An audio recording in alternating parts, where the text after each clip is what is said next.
We're joined now by the Director of the Centers for Disease Control and Prevention, Dr. Robert Redfield. Dr. Redfield, thank you for joining us this morning. And I want to pick up where Tom just left off right there, the failures of China. President Trump, as he suspended aid for the World Health Organization, suggested that the WHO was in league with China on some of their decisions. Did the WHO fail here? And is it wise to suspend funding in the middle of this crisis? Bill Gates calls that dangerous. Yeah, George, CDC and WHO has had a long history of working together in multiple outbreaks throughout the world, as we continue to do in this one. And so we've had a very productive public health relationship. We continue to have that. So they didn't fail?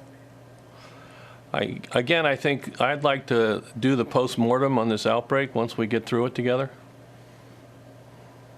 Then let's look forward to the possibility of reopening the country. The Washington Post is reporting this morning that your organization, the CDC, is working with FEMA on guidelines on a plan to reopen the country. Can you share any details of that report?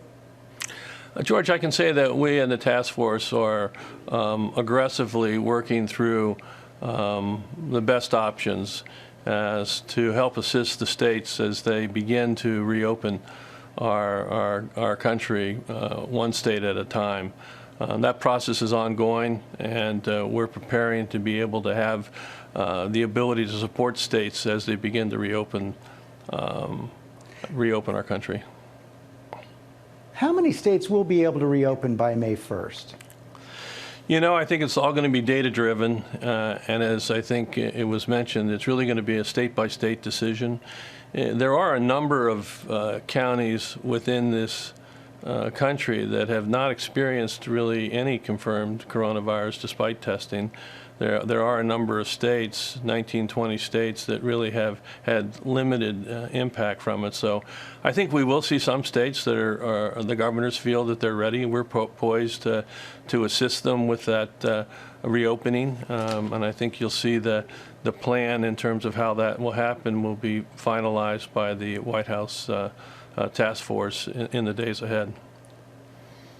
Of course, one of the big questions is how many people will actually be immune from the virus as this crisis begins to recede. We know you're ramping up antibody testing. Tell us where the science stands right now. There's some indications coming out of South Korea that people who've had the virus may actually have been reinfected.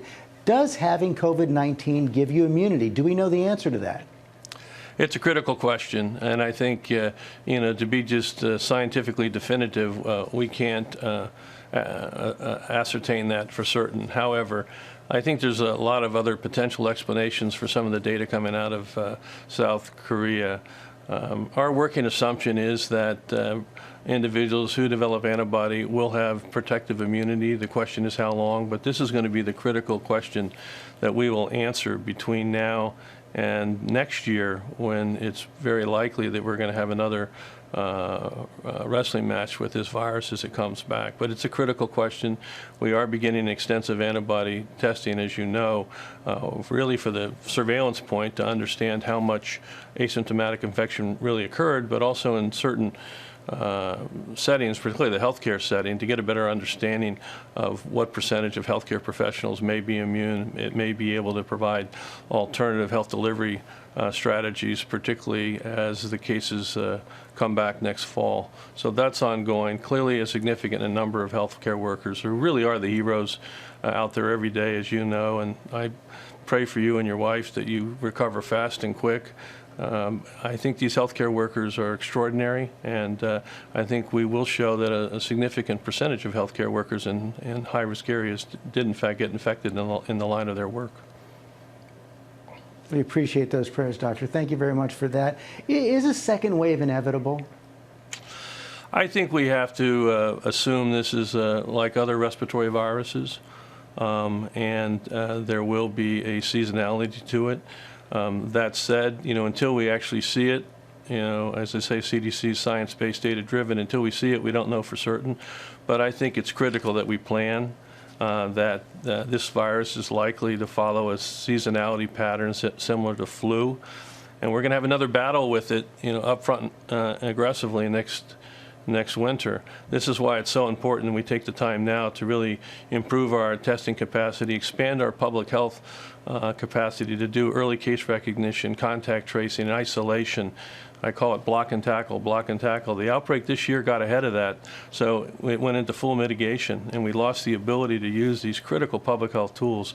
We're working hard to augment them now, so that as we get into the next season, we'll be able to stay in high containment mode while we complement with that with some continued mitigation strategies that the American public, which really have been exceptional. And I think not only any of us can underappreciate what the American public did. When we did our original models looking at this outbreak, we were looking at, up to 2.2 million people that might have died before the fall. And when you see, even though 26,000 is still an enormous loss of human life, it really is a tribute to the mitigation that the American public did, where they decided when we do behavior modification and ask people to do things as a doctor, which I am, they frequently don't do it for themselves. But boy, am I impressed what the American public did to protect the vulnerable and to try to help other people. It's really a testament to the sacrifice the American public has taken and the leadership that we've had in a number of these states to give that example. Thank goodness for that. Dr. Robert Redfield, thanks very much for your time this morning. Yeah, thank you very much, George. Thanks for being with you. Hi, everyone. George Stephanopoulos here. Thanks for checking out the ABC News YouTube channel. If you'd like to get more videos, show highlights, and watch live event coverage, click on the right over here to subscribe to our channel. And don't forget to download the ABC News app for breaking news alerts. Thanks for watching.